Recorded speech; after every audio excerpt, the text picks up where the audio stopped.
بسم الله النور بسم الله النور بسم الله نور النور بسم الله النور بسم الله النور بسم الله نور النور بسم الله نور على نور بسم الله نور على نور بسم الله نور على نور بسم الله نور على نور بسم الله الذي هو مدبر الأمور. اعوذ باللہ من الشیطان الرجیم. بسم اللہ الرحمن الرحیم. الحمد للہ رب العالمین والصلاة والسلام علی سیدنا و مولانا ابی القاسم محمد وعلی آلہ الطیبین الطاہرین المعصومین ولعنۃ اللہ علی اعدائہم اجمعین. ہمارا آج کا موضوع ہے کہ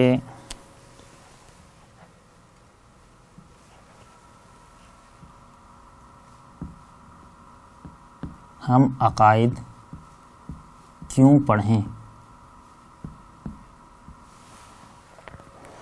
اس سے پہلے کہ ہم اپنے موضوع میں وارد ہوں، ایک بات کی طرف اشارہ کریں کہ ہر سال کی طرح ظاہر ہے کہ یہ کلاسز اس طرح سے آن لائن نہیں ہوتی تھیں، لیکن اس سال ایک عالمی مشکل اور عالمی پریشانی انسانوں پر آئی اور ہم پھر آن لائن کلاسز کی طرف آئے. بقول رہبر انقلاب آیت اللہ خامنئی کہ یہ بھی ایک تجربہ ہے، یہ بھی ایک ہمارا ایکسپیرینس شمار ہوگا اور انشاءاللہ ہم اس سے بھی بہترین طریقے سے استفادہ کر سکیں گے. لہٰذا اپنے آپ کو آمادہ کر لیں کہ کس طرح سے ان مشکل حالات میں اپنے کمال کی طرف بڑھتے جانا ہے اور پیچھے نہیں ہٹنا.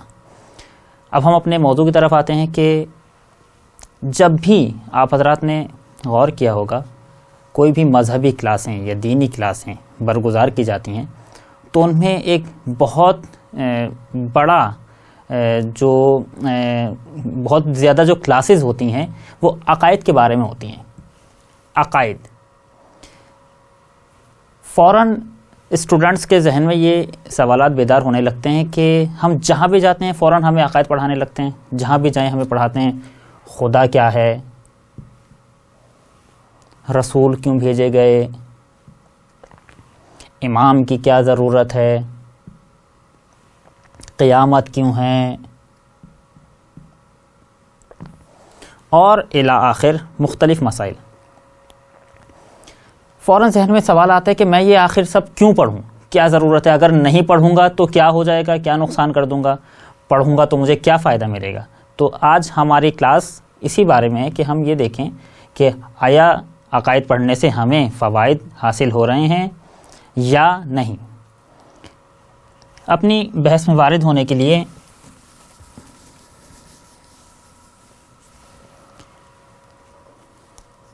کچھ مقدمے بیان کرنے ہوں گے. سب سے پہلی بات، انسان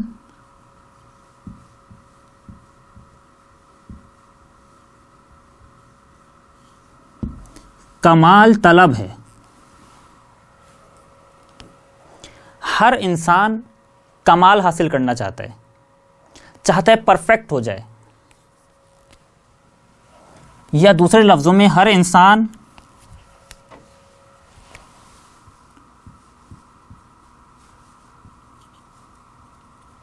پرفیکشن کی طرف جانا چاہ رہا ہے. میں پرفیکٹ ہو جاؤں، میری ہر چیز پرفیکٹ ہو جائے. اور اسی جملے کے لیے، اسی چیز کو حاصل کرنے کے لیے انسان اپنی ساری زندگی لگا دیتا ہے.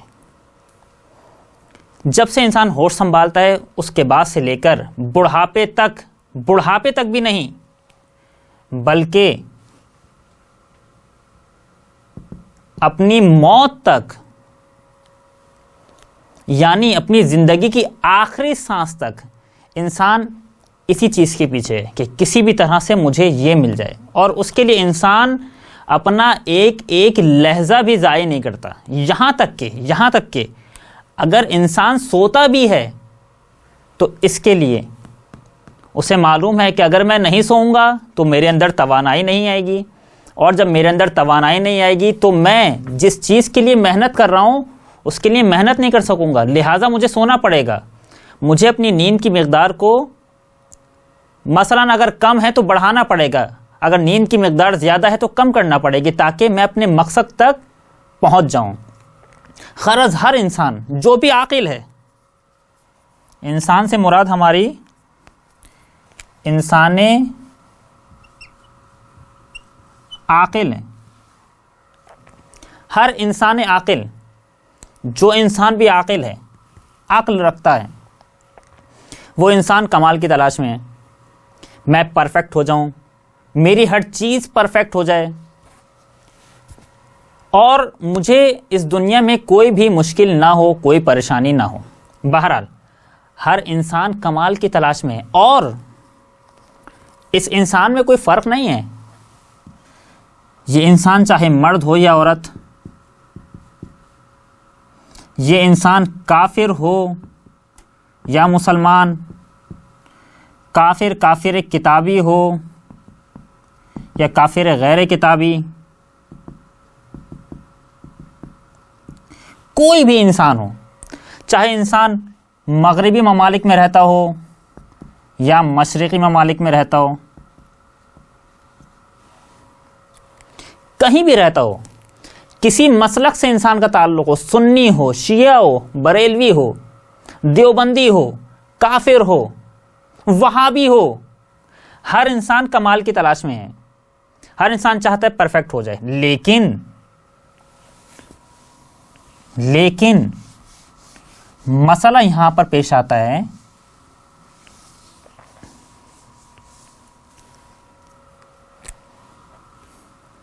کہ انسان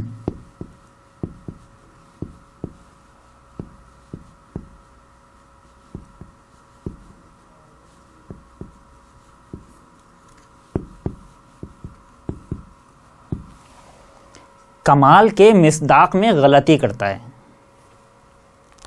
کیا مطلب کمال کے مصداق میں غلطی کرتا ہے؟ پروردگار عالم نے ہر انسان کی فطرت میں کمال طلبی رکھی ہے، ہر انسان فطرتاً، کیونکہ جب ہر انسان میں یہ چیز پائی جاتی ہے تو یعنی یہ بات فطری ہے، کمال کی طلب فطری ہے۔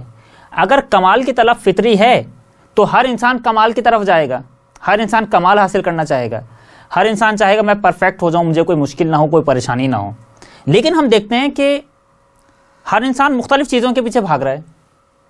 کیوں بھاگ رہا ہے مختلف چیزوں کے پیچھے؟ اگر انسان اپنی ساری زندگی، جیسا کہ ہم نے بیان کیا، انسان اپنی ساری زندگی، نہ یہ کہ ساری زندگی بلکہ موت کے زندگی کے آخری لحظے تک، آخری ہچکی تک، اگر میں مبالغہ رائے بالکل نہیں کر رہا، بالکل واضح بات ہے، انسان آخری ہچکی تک یہ چاہتا ہے کہ اسے کمال مل جائے اور وہ کمال حاصل کر لے، چاہے جس طرح سے بھی ممکن ہو جائے۔ لیکن ہم دیکھتے ہیں کہ انسان کسی چیز کے پیچھے بھاگ رہا ہے۔ ایک انسان مسجد میں آ کر خدا کی عبادت کرتا ہے، ایک انسان کہیں جا رہا ہے، ایک انسان دولت کما رہا ہے، ایک انسان شہرت کے پیچھے بھاگ رہا ہے۔ یہ مسئلہ کیا ہو رہا ہے؟ اگر انسان کمال کی طرف میں ہے تو انسان مختلف طرح کے افعال انجام کیوں دے رہا ہے؟ مختلف طرح کے ایکشنز انجام کیوں دے رہا ہے؟ جواب، انسان کمال کے مصداق میں غلطی کرتا ہے۔ یعنی بعض لوگ یہ سمجھتے ہیں کہ ہمارا کمال دولت میں ہے، وہ دولت کو کمال سمجھنے لگتے ہیں،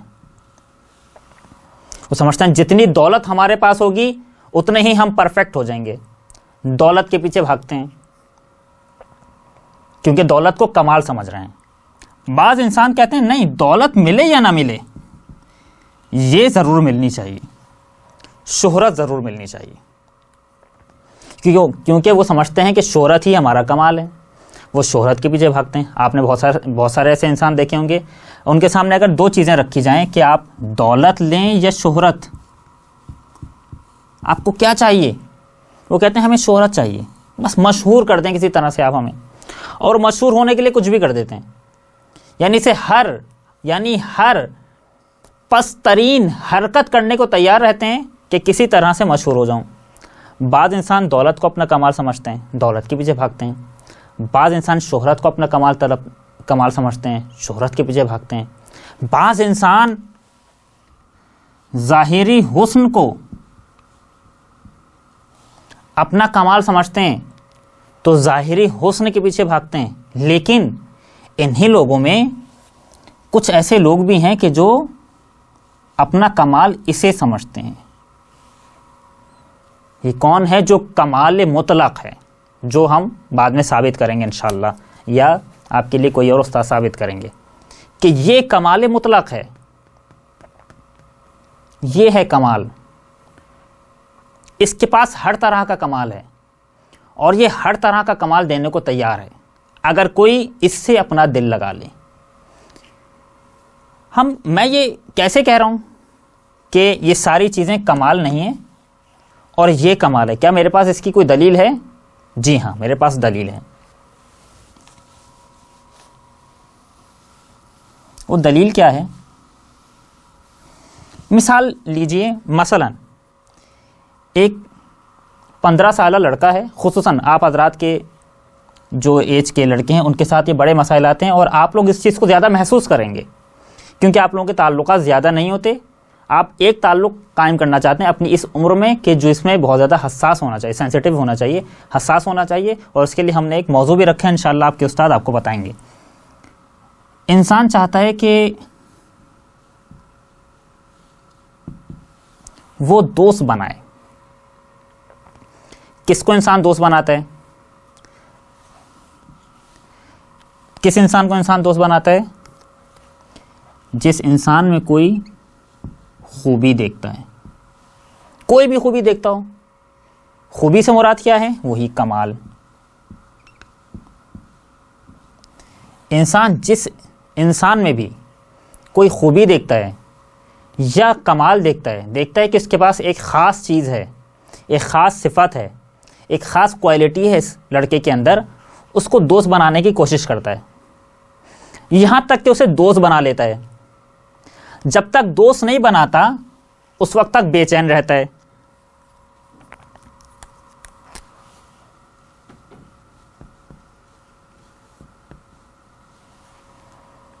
اور جب دوست بنا لیتا ہے تو بہت خوش ہو جاتا ہے. بے چین رہتا ہے اور جب دوست بنا لیتا ہے تو بہت خوش ہوتا ہے اور وہ سمجھتا ہے کہ اس نے اپنا مقصد حاصل کر لیا. خصوصاً آپ کے ساتھ یہ سب مسائل پیش آتے ہوں گے. رات میں نیند نہیں آ رہی کیونکہ میں نے اپنے دوست کو میسج کیا تھا، وہ جواب نہیں دے رہا. آج میں نے دیکھا میرا دوست کسی اور لڑکے کے ساتھ گھوم رہا تھا مگر اس نے مجھے ٹائم نہیں دیا، مجھے وقت نہیں دیا. اس طرح کے مسائل اس عمر میں آتے ہیں کہ جو نہیں آنے چاہیے. یہ کیوں آتے ہیں اس کی وجہ میں آپ کو بتاتا ہوں.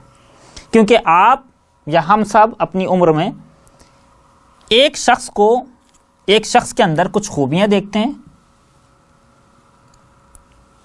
اور ہم اسے دوست بنا لیتے ہیں. در حقیقت ہم اس شخص کو دوست نہیں بنا رہے ہوتے، اس کی خوبی کو دوست بنا رہے ہوتے ہیں. اب یہاں پر ایک سوال کروں گا جس کے آپ سب گواہ ہیں. یہ بتائیے، آپ مثال کے طور پہ آپ نے 1 سال تک محنت کی کہ فلاں شخص کو آپ دوست بنا لیں اور آپ بڑے بے چینی تھی کسی بھی طرح سے مجھے میرا دوست بن جائے، مجھے وقت دے. اور اس نے واقعاً پھر ایک وقت ایسا آیا کہ آپ کو وقت دینا شروع کر دیا، وہ بھی آپ کا دوست بن گیا. آپ جیسے ہی اسے میسج کرتے وہ آپ کے میسج کا جواب دیتا، آپ جیسے ہی اسے بلاتے وہ آپ کے پاس آ جاتا. اس کا کوئی اور دوست بھی نہیں ہے، آپ ہی اس کے دوست ہیں اور وہی آپ کا دوست ہے. مجھے بتائیے، جب آپ اس دوست کو حاصل کر لیتے ہیں تو کیا آپ کی یہ بے چینی کسی چین میں بدل جاتی ہے؟ چین یعنی سکون یعنی اطمینان. یہ میں بہت مہذب مثال دے رہا ہوں، ورنہ آپ لوگوں کی ایج میں کیا کیا مسائل آتے ہیں ہمیں علم ہے، ہم اس چیز سے وابستہ ہیں اور ان مسائل کو جھیل رہے ہوتے ہیں. لڑکے آ کر ہمیں بتاتے ہیں کہ کیا کیا مشکلات آ رہی ہیں. آپ مجھے بتائیے، جب آپ نے اس دوست کو حاصل کر لیا تو کیا آپ کو چین ملتا ہے؟ سکون ملتا ہے؟ اطمینان ملتا ہے؟ نہیں. اور اگر آپ اس کے گواہ نہیں ہیں تو اب اس چیز کو ذرا مد نظر رکھتے ہوئے اس وادی میں داخل ہوئیے گا. نہ یہ کہ چین نہیں ملتا، بلکہ میں یہ کہہ رہا ہوں، اس چیز کو محسوس کیجئے گا آپ لوگ، بلکہ ہماری بے چینی مزید بے چینی میں بدل جاتی ہے. کیوں؟ اس لیے اپنے مدعا کی طرف آ رہا ہوں، اس لیے کہ میں جس چیز کو کمال سمجھ رہا تھا وہ تو کمال تھا ہی نہیں. میں اسے کمال سمجھ رہا تھا لیکن یہ کمال نہیں تھا. کمال تو یہ تھا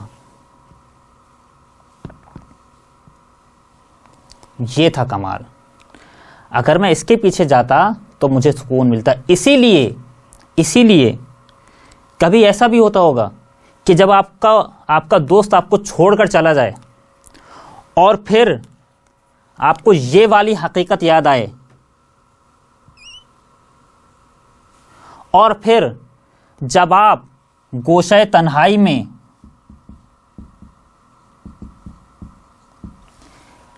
اپنے اس دوست کے ساتھ باتیں کریں، اس سے اپنا درد کہیں، اس سے اپنی مشکلات بیان کریں، تو آپ کی ساری بے چینی چین میں بدل جاتی ہے، سکون میں بدل جاتی ہے، اطمینان میں بدل جاتی ہے.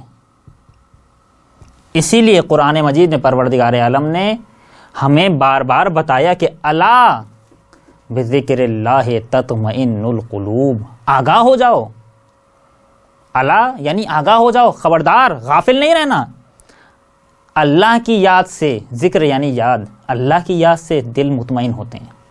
بہرحال ہر انسان کمال طلب ہے اور ہر انسان کمال کے مصداق میں غلطی کرتا ہے. ایک اور یہاں پر بات بیان کروں. انبیاء کا کام یہ نہیں ہے کہ انبیاء انسان کو آ کر یہ ثابت کریں کہ اے انسان تم کمال طلب ہو. انبیاء آ کر یہ نہیں بتاتے کہ جو چیز فطری ہے وہ انبیاء کے بتانے سے انبیاء اس کے لیے نہیں بھیجے گئے فطری چیز کے بتانے کے لیے، بلکہ انبیاء آ کر ہمیں یہ نہیں بتاتے کہ انسان تو کمال طلب ہے. انبیاء آ کر یہ کہتے ہیں اے انسان تو اپنا کمال دولت کو سمجھ رہا ہے. دولت کمال نہیں ہے. تو اپنا کمال شہرت کو سمجھ رہا ہے. شہرت کمال نہیں ہے. مادی دوستیاں کہ جو الہی دوستیاں نہ ہوں، میں وضاحت کر دوں، الہی دوست بنانا بہت اچھی بات ہے کہ جو اپنا موضوع ہے، یہ کمال نہیں ہے. یہ چیزیں کمال نہیں ہیں، بلکہ کمال تو خدا ہے. خدا ہے کمال.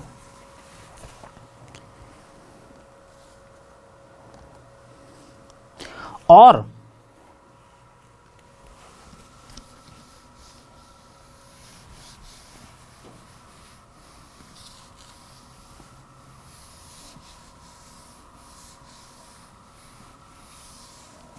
انسان اس کمال کو حاصل کرنے کے لیے ہر سختی برداشت کرتا ہے.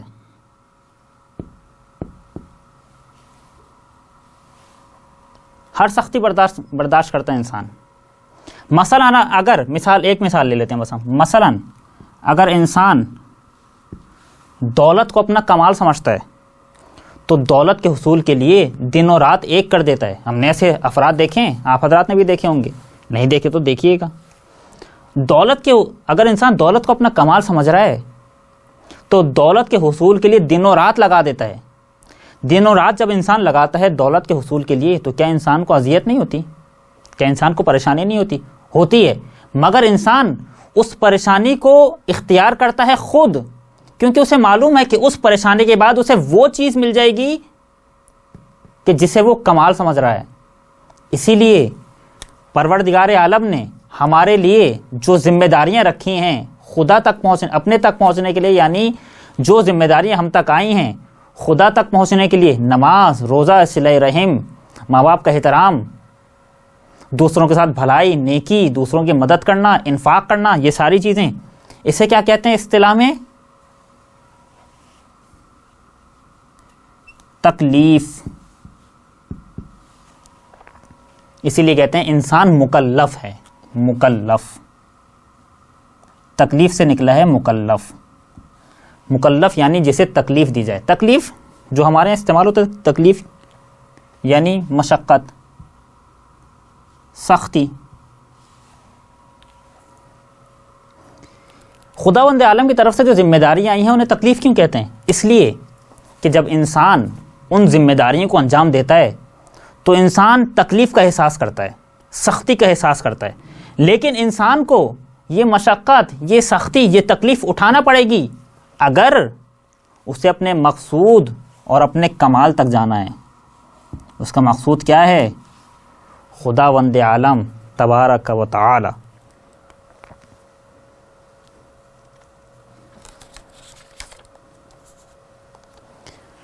اب یہاں پر ہم اصل موضوع کی طرف آ رہے ہیں.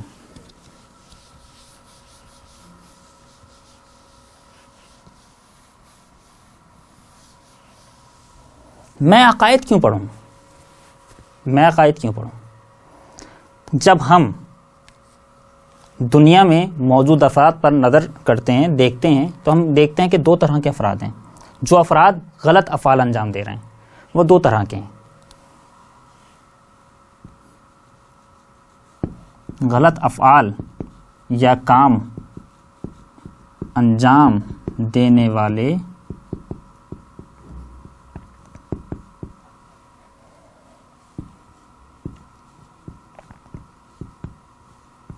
دو طرح کے ہیں.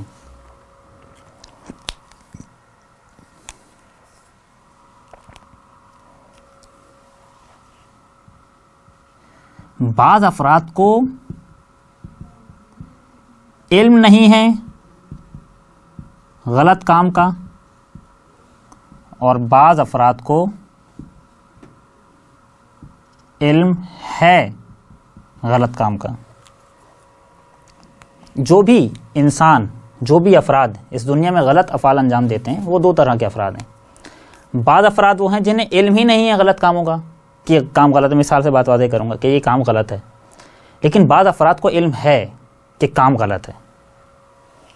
چھوٹی سی مثال، مثلا خدا نہ کرے ایک لڑکا سگریٹ پیتا ہے اور آپ اس سے کہیں کہ آپ سگریٹ کیوں پیتے ہیں، پوچھیے آپ اس سے، تو کہتے ہیں سگریٹ اچھی چیز ہے، ہمیں بہت سکون دیتی ہے، ہمارے ٹینشنز کو دور کر دیتی ہے. اگر آپ کو ٹینشن ہو آپ سگریٹ پیجیے، ٹینشن دور ہو جائے گی. وہ سگریٹ کی خوبیاں بتانا شروع کر دیتا ہے. کیوں؟ وہ سگریٹ اس لیے پی رہا ہے کہ وہ یہ سمجھ رہا ہے کہ سگریٹ پینے سے مجھے سکون ملے گا. در حقیقت وہ اس سگریٹ کے سائیڈ ایفیکٹ کی طرف متوجہ نہیں ہے. اسے معلوم نہیں ہے کہ اگر میں سگریٹ پیوں گا تو میرے لیے مختلف بیماریاں ایجاد ہوں گی، مختلف مسائل کا شکار ہو جاؤں گا. لیکن بعض افراد ایسے ہیں کہ جو اگر آپ ان سے پوچھئے کہ سگریٹ کیوں پیتے ہیں تو وہ بتائیں گے سگریٹ کے یہ نقصانات ہیں، مگر میں پیتا ہوں، میں چھوڑ نہیں سکتا. انہیں علم تو ہے کہ سگریٹ غلط چیز ہے مگر سگریٹ کو چھوڑ نہیں سکتے. آپ بتائیے ان دونوں باتوں کا سبب کیا ہے؟ یہ جو غلط کام انجام دے رہا ہے کیوں غلط کام انجام دے رہا ہے، اور یہ جو غلط کام انجام دے رہا ہے یہ کیوں دونوں غلط کام انجام دے رہے ہیں، لیکن دونوں میں فرق ہے. اس کا مسئلہ، اس شخص کا مسئلہ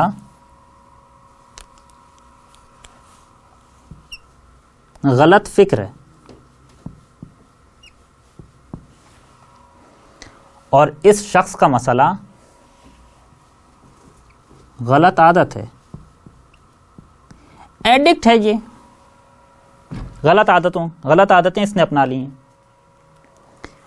اب آپ ان دونوں کی ہدایت کرنا چاہتے ہیں. مثلا یہ آپ کا بہت ہی قریبی دوست ہے جو اس مہلک بیماری میں مبتلا ہے، اور آپ چاہتے ہیں کہ اس کی سگریٹ چھڑوا دیجیے. آپ سگریٹ چھڑوانے کے لیے کیا کریں گے؟ سب سے پہلے آپ کو دیکھنا ہوگا کہ وہ سگریٹ پیتا کیوں ہے. آیا وہ سگریٹ کو غلط ہی نہیں سمجھتا؟ یعنی غلط سمجھتا ہے لیکن پھر بھی وہ سگریٹ پیتا ہے. اگر آپ کا دوست اس گروپ سے تعلق رکھتا ہو تو اس کی ہدایت کرنا بہت آسان ہے. لیکن اگر آپ کا دوست اس گروپ سے تعلق رکھتا ہو تو اس کی ہدایت کرنا اتنا آسان نہیں ہے، لیکن ناممکن بھی نہیں ہے. تھوڑا سا سخت ہے لیکن ممکن نہیں ہے. اس کی ہدایت کرنا بہت آسان ہے. کیوں؟ اس لیے کہ آپ اس شخص کی ہدایت کے لیے، اس شخص کی ہدایت کا سبب، اس شخص کے غلط کام کا سبب کیا تھا؟ غلط فکر. آپ اس شخص کی غلط فکر کو صحیح کر دیں، صحیح فکر میں تبدیل کر دیں.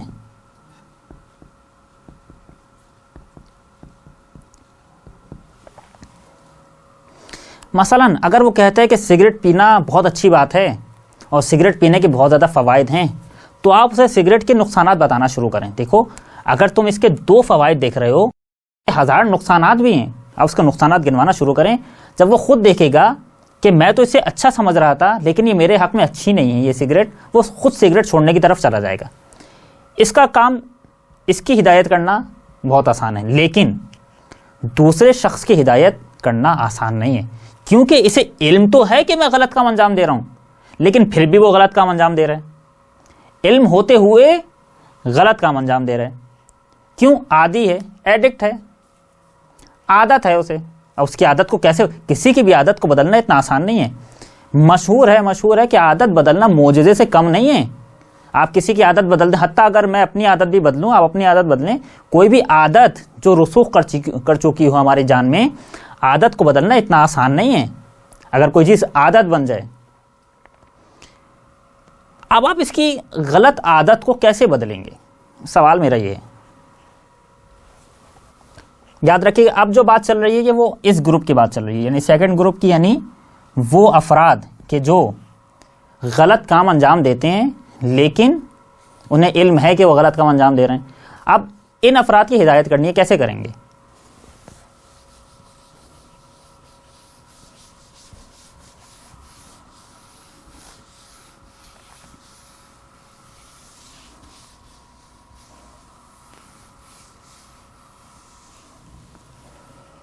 ہمارا سیکنڈ گروپ تھا کہ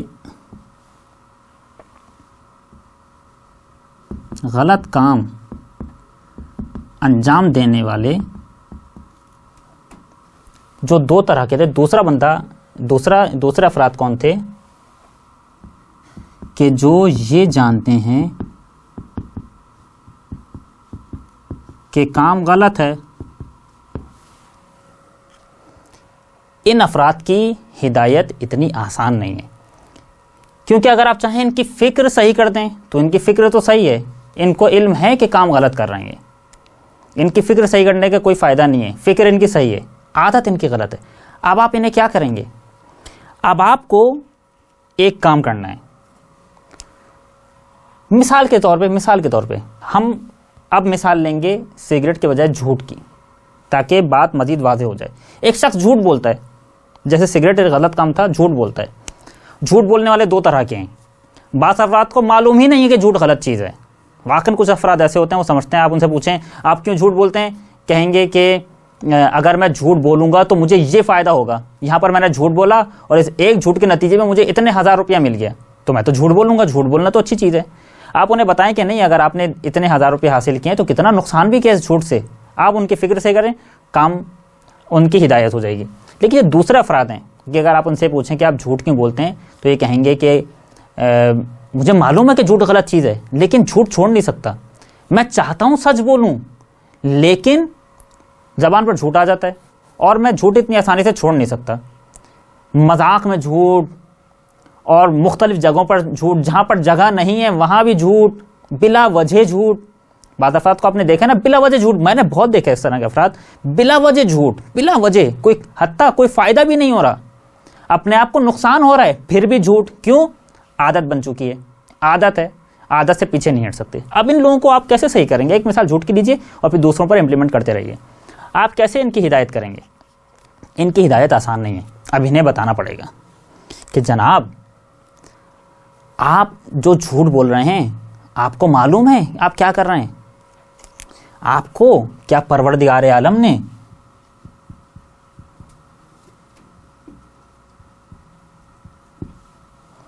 ان غلط کاموں کے لیے پیدا کیا تھا؟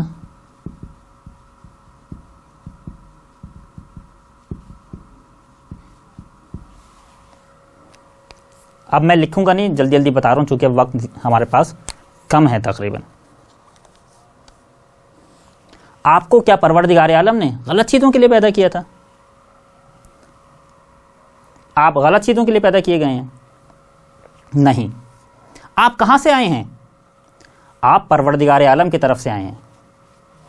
پروردگار عالم نے آپ کو بھیجا ہے، اور جس نے آپ کو بھیجا ہے وہ آپ پر کڑی نظر رکھے ہوئے ہے. اس پروردگار عالم نے آپ کی ہدایت کے لیے اتنے لوگوں کو بھیجا، 1,24,000 انبیاء کو بھیجا آپ کی غلط عادتوں کو چھڑوانے کے لیے کہ آپ ہدایت پا جائیں. 11 اماموں کو شہید کیا گیا اس لیے کہ آپ ہدایت پا جائیں. آپ کو معلوم ہے آپ جو کام انجام دے رہے ہیں ظاہری کام، یہ صرف ظاہری کام نہیں ہے بلکہ اس کام کے پیچھے ایک باطن بھی ہے. اس جملے کو لکھ دوں تاکہ کام آئے گا. ظاہری کاموں کے پیچھے ایک باطن اور ایک حقیقت بھی ہے.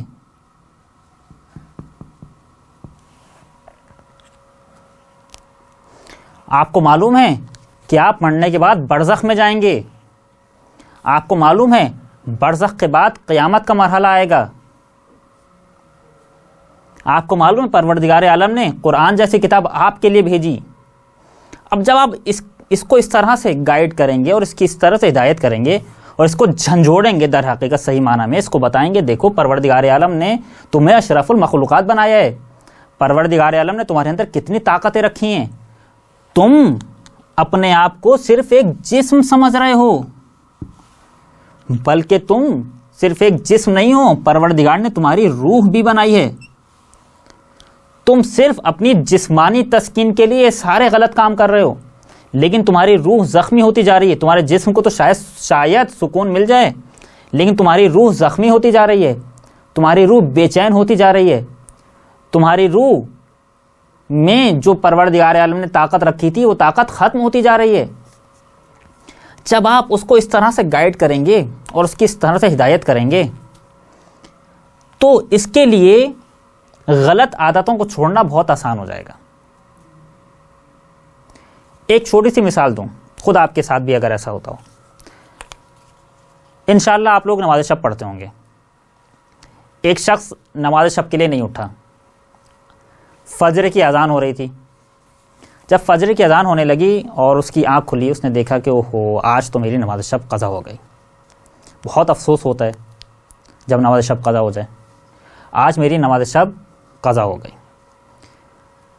پھر سوچتا ہے جب میں نے نماز شب قضا کر لی تو چھوڑو فجر بھی پڑھ لوں گا انشاءاللہ تھوڑی دیر بعد. قضا کی بات نہیں کر رہا، جو قضا کرنے والے تو بالکل ہی الگ، وہ ہماری بحث سے خارج ہیں.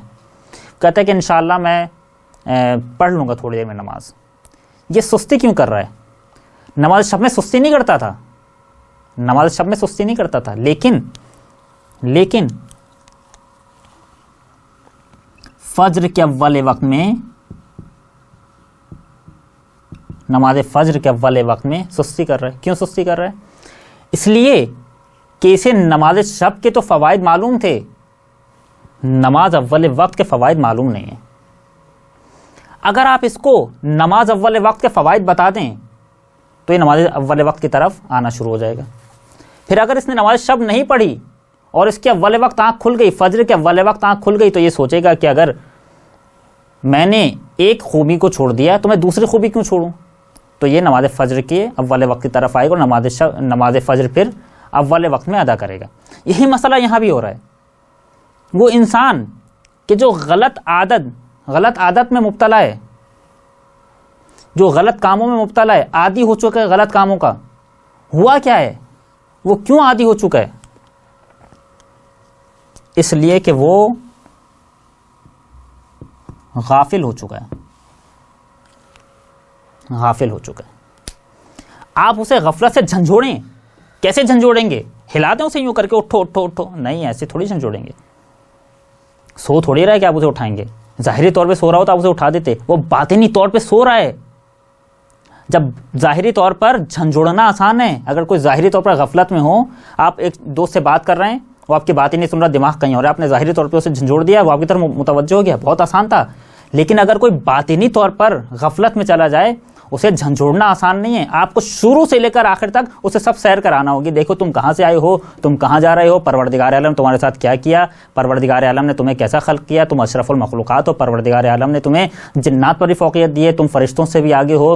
تم اس کے بعد پھر برزخ میں جاؤ گے, برزخ میں جو مسائل آئیں گے ان کو تمہیں جھیلنا پڑے گا اگر تم نے غلط کام نہیں چھوڑے. پھر اس کے بعد قیامت میں جاؤ, قیامت کی سختیاں الگ ہیں. پروردگار عالم نے اتنے اچھے اچھے رہنما تمہارے لیے بھیجے. امام حسین علیہ السلام کو شہید کیا گیا, تم امام حسین خود شہید ہو گئے صرف اس لیے کہ تمہاری ہدایت ہو جائے. جب اسے شروع سے لے کر آخر تک جھنجھوڑیں گے تو وہ خواب غفلت سے بیدار ہونا شروع ہوگا, وہ بیداری کی طرف آئے گا, خواب غفلت سے بیدار ہوگا. جب بیداری کی طرف آئے گا, اب اس کے لیے غلط عادتوں کو چھوڑنا بہت آسان ہو جائے گا.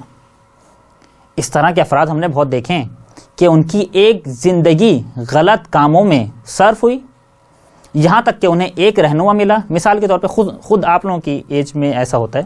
مثلا ایک لڑکا ہے, اس نے 5 سال زندگی کے غلط کاموں میں صرف کر دیے. 15 سال میں مثلا وہ بالغ ہوا, 20 سال تک وہ غلط کام انجام دیتا رہا, اور بہت ہی غلط قسم کے کام, یعنی کوئی ایسا گناہ نہیں کہ جو اس نے چھوڑا نہ ہو. مثلا نعوذ باللہ, خدا نہ کرے گا ایسا ہو, کہ انشاءاللہ ایسا کوئی نہیں ہوگا, ایک مثال دے رہا ہوں بس, لیکن ایسے کیسز ہیں, ایسے افراد پائے جاتے ہیں. اپنی بات کو سمجھانے کے لیے ایک مثال دے رہا ہوں. 5 سال تک وہ غلط کام انجام دیتا رہا, یہاں تک کہ اسے ایک فرشتہ نما انسان ملا. مثلا ایک باعمل عالم ملا, اور اس نے بس ایک جملہ کہہ دیا کہ جناب آپ کو ان غلط کاموں کے لیے پیدا نہیں کیا گیا تھا,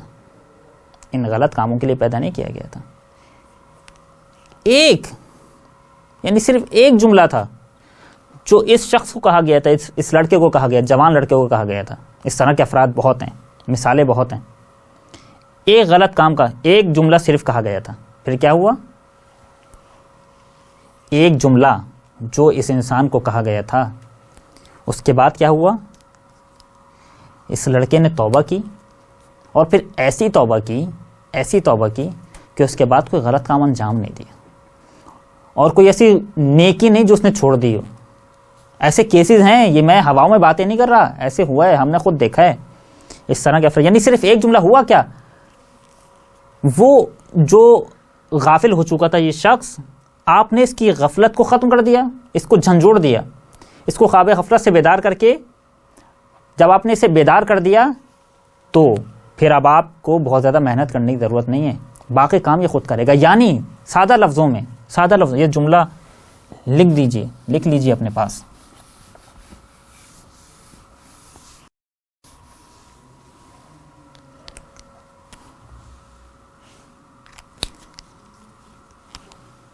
ہمارا کام بیدار کرنا ہے, باقی محنت وہ خود کر لے گا. چھوٹی سی مثال دوں, ایک شخص ہے, مثلا خدا نہ کرے اسے کوئی بیماری, مثال کے طور پہ کینسر ہے. ایک شخص کو کینسر ہے, اسے معلوم ہی نہیں ہے کینسر ہے, غفلت میں ہے. ڈاکٹر کے پاس گیا, ڈاکٹر نے اسے ڈائگنوز کیا کہ جناب آپ کو کینسر ہے. اب جب تک اسے نہیں معلوم تھا کینسر ہے, وہ سب کچھ کھا رہا تھا. مثلا خدا نہ کرے بلڈ کینسر تھا, سب کچھ کھا رہا تھا, ہر وہ چیز کھا رہا تھا کہ جو اس کے خون کو نقصان پہنچا رہی تھی, بلڈ کو نقصان پہنچا رہی تھی. لیکن جب اسے پتہ چل گیا خدا نہ کرے اسے بلڈ کینسر ہے, اور ڈاکٹر نے بتا دیا تمہیں بلڈ کینسر ہے, اب کیا اس کا ہاتھ پکڑ کے اسے روکنے کی ضرورت پڑے گی کہ دیکھو یہ کھانا ہے یہ نہیں کھانا؟ نہیں, وہ خود رکے گا. اب اسے خود پتہ ہے, خود معلوم ہے کہ یہ چیز میرے لیے نقصان دہ ہے, یہ چیز فائدہ مند ہے. ہمارا آپ کا کام اپنے دوستوں کو، اپنے ارد گرد کے افراد کو بیدار کرنا ہے. اگر ہم نے بیدار کر دیا تو باقی محنت وہ خود کرے گا. سوال یہ ہے جب تک میں خود بیدار نہیں ہوں گا میں دوسروں کو کیسے بیدار کر سکتا ہوں؟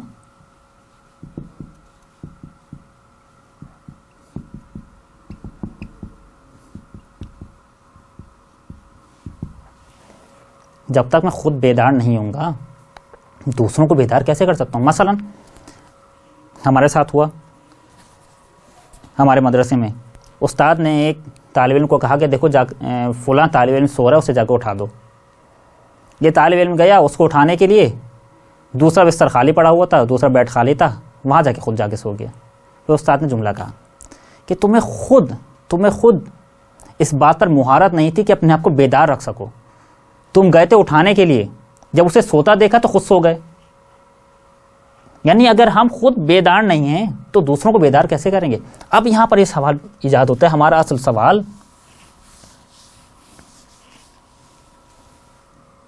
یہاں پر یہ اصل سوال ہے، میں کیسے بیدار ہوں گا؟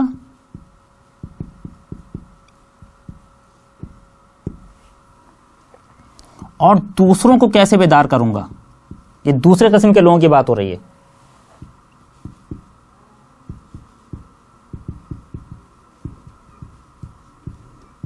جواب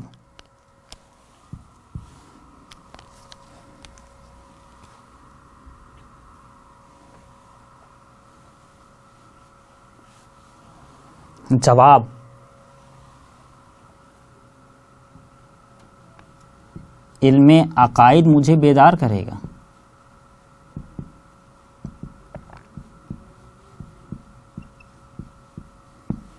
علم عقائد کیسے بیدار کرے گا؟ ابھی ہم نے آپ کو اتنی ساری مثالیں دیں کہ اگر انسان غفلت میں چلا جائے تو اسے بتانا پڑے گا، دیکھو تم کہاں سے آئے ہو، کہاں ہو، تم کہاں جا رہے ہو. پروردگار عالم نے تمہیں بیکار پیدا نہیں کیا. اس دنیا کے بعد ایک قیامت کا مرحلہ بھی ہے. پروردگار عالم نے اتنے رسولوں کو بھیجا، اتنے نبیوں کو بھیجا، اتنے اماموں کو بھیجا. تم اس دنیا میں ہو، تمہارا ہر ظاہری عمل ایک باطن رکھتا ہے. یہ جو ساری بحثیں ہیں کہ جس کے لیے میں کہہ رہا ہوں کہ بیدار ہوگا انسان، یہ ساری بحثیں کون سا علم کرتا ہے؟ یہ ساری بحثیں کرتا ہے علم عقائد. علم عقائد بتائے گا، علم عقائد ان ساری بحثوں سے متعلق، ان ساری چیزوں سے متعلق بحث کرے گا.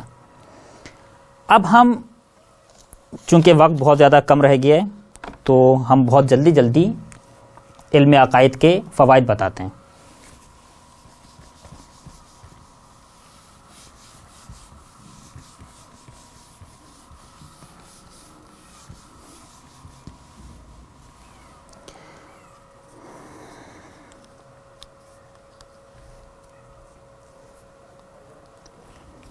اگر میں علم عقائد پڑھوں تو مجھے کیا فائدہ ہوگا؟ ایک فائدہ تو ہم نے بتا دیا، اصل فائدہ جو تھا وہ تو بتا دیا. اور کوئی فوائد ہیں علم عقائد پڑھنے کے؟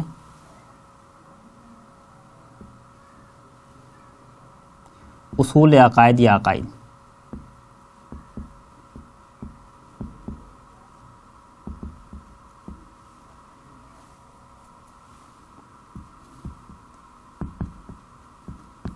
اچھا ایک اور بات یہاں بیان کروں. ہماری مراد جو ہم کہہ رہے ہیں اصول عقائد سے مراد صرف توحید، عدل، نبوت، امامت، قیامت نہیں ہے کہ جنہیں ہم اصول دین کہتے ہیں، بلکہ ہماری مراد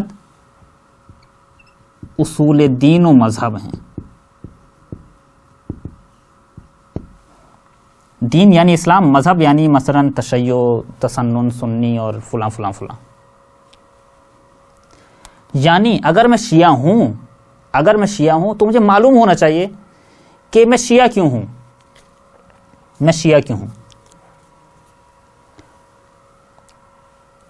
توحید کے بارے میں پتہ ہونا چاہیے، عدل کے بارے میں معلوم ہونا چاہیے، نبوت کے بارے میں معلوم ہونا چاہیے، امامت کے بارے میں معلوم ہونا چاہیے، قیامت کے بارے میں معلوم ہونا چاہیے، برزخ کے بارے میں معلوم ہونا. یہ سب ہمارے اصول ہیں، برزخ اصول میں شامل ہے. برزخ کے بارے میں ہمیں معلوم ہونا چاہیے، رجعت کے بارے میں معلوم ہونا چاہیے، امام مہدی علیہ السلام کے بارے میں معلوم ہونا چاہیے، ان کے بارے میں اس کے بعد جو حکومت قائم ہوگی اس کے بارے میں مجھے معلوم ہونا چاہیے، مثلا ولایت فقیہ اس کے بارے میں مجھے معلوم ہونا چاہیے، آگے جا کے اشارہ کروں گا، آخر جتنے بھی اصول مذہب ہیں اس کے بارے میں مجھے معلوم ہونا چاہیے۔ ایک بات جو بہت ضروری ہے، رہ نہ جائے، وہ بات میں جلدی بیان کر کے اپنی بات کو تمام کروں کہ اصول عقائد، اصول یعنی بنیادیں، یہ ہماری بنیادیں بناتے ہیں، یہ اصول ہماری بنیادیں بناتے ہیں، ان بنیادوں پر ہمارا عمل قائم ہوتا ہے۔ اس کی وضاحت انشاءاللہ کوشش کروں گا کہ اگلے لیکچر میں بیان کروں۔ یہ اصول ہمارا عمل بناتے ہیں۔ اب آ جائیے ان کے فوائد کی طرف۔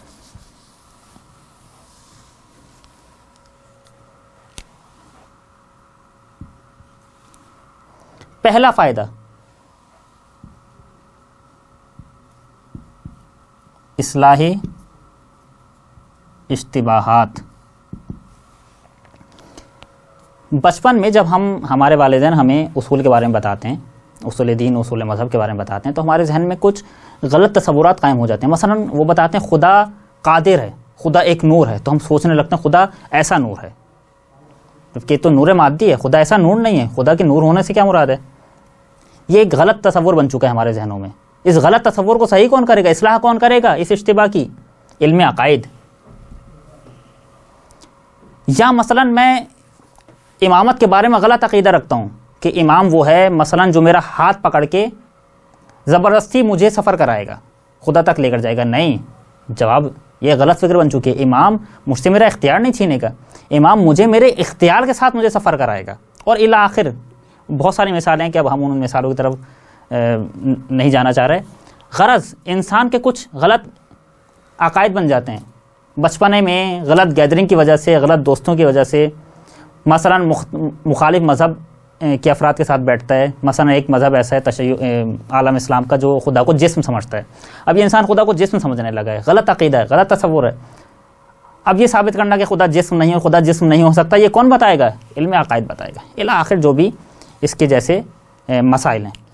پہلا فائدہ اصلاح اشتباہات۔ دوسرا فائدہ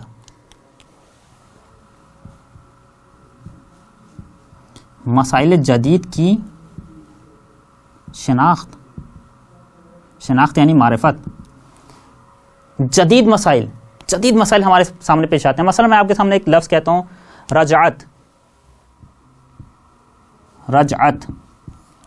تشیع کا یعنی شیعوں کا ایک مسلمہ عقیدہ ہے، یعنی قطعی جس پر سب اتفاق کرتے ہیں، عقیدہ ہے رجعت۔ البتہ ایک عقیدہ ہے جس پر علماء نے بحث کی ہے، لیکن ممکن ہے آپ لوگوں نے نہ سنا ہو، آپ کے لیے نیا مسئلہ ہے۔ اب آپ جاننا چاہتے ہیں رجعت ہے کیا؟ علم عقائد آپ کو بتائے گا رجعت کیا ہے۔ یا مثلا سامنے کی ایک اور مثال، بہت سامنے کی مثال، ایک مسئلہ ہمارے سامنے پیش آیا،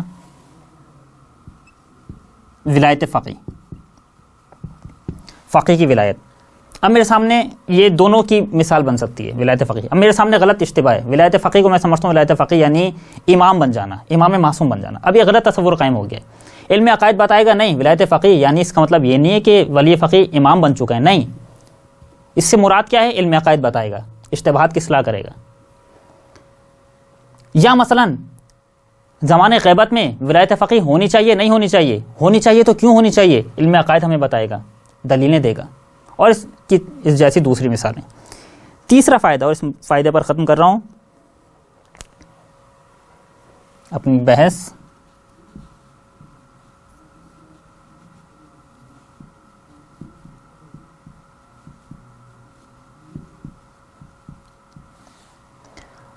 علم عقائد ہمارے عقائد کو محکم کرتا ہے۔ اب یہ تھوڑی عجیب سی بات ہے، علم عقائد ہمارے عقائد کو محکم کرتا ہے۔ جی ہاں، علم عقائد ہمارے عقائد کو محکم کرتا ہے۔ ہمارا بہت ساری چیزوں پر عقیدہ تو ہوتا ہے، مگر جھوٹا عقیدہ ہوتا ہے۔ کیا مطلب جھوٹا عقیدہ ہے؟ مثال کے طور پر چھوٹی سی مثال دوں، ہمیں معلوم ہے کہ ایک شخص مثلا مر چکا ہے تو کچھ بھی نہیں کر سکتا۔ جب اس نے زندگی میں ہمیں کوئی نقصان نہیں پہنچایا تو مرنے کے بعد کیا نقصان پہنچائے گا بیچارہ۔ لیکن اگر ہمیں کہا جائے کہ آپ کو اس مردہ کے ساتھ پوری رات گزارنی ہے، آپ گزاریں گے؟ نہیں گزاریں گے۔ یقین ہے کہ مردہ ہے کچھ بھی نہیں کر سکتا، لیکن پھر بھی نہیں گزارا، ڈر رہے ہیں. کیوں ڈر رہے ہیں؟ اس لیے کہ یقین کاذب ہے، جھوٹا یقین ہے، یعنی در حقیقت صحیح یقین نہیں ہے. اب یقین کاذب کو یقین صادق میں کیسے بدلا جائے گا، یہ الگ بحث ہے. علم عقائد بھی یہی کرتا ہے کہ اگر ہمارے کچھ عقائد کمزور ہو چکے ہوں، علم عقائد ہمارے ان عقائد کو مزید مضبوط کرتا ہے اور ہمیں ہماری فکر کو مضبوط کرتا ہے. جب ہماری فکر مضبوط ہو جاتی ہے تو اس کے بعد پھر ہمارے عمل کی بنیادیں قائم ہوتی ہیں. ہم نے بتایا علم عقائد ہم کیوں پڑھتے ہیں اور علم عقائد کے فوائد کیا ہیں. انشاءاللہ اگلی کلاس میں دوبارہ ملتے ہیں. السلام علیکم ورحمۃ اللہ وبرکاتہ.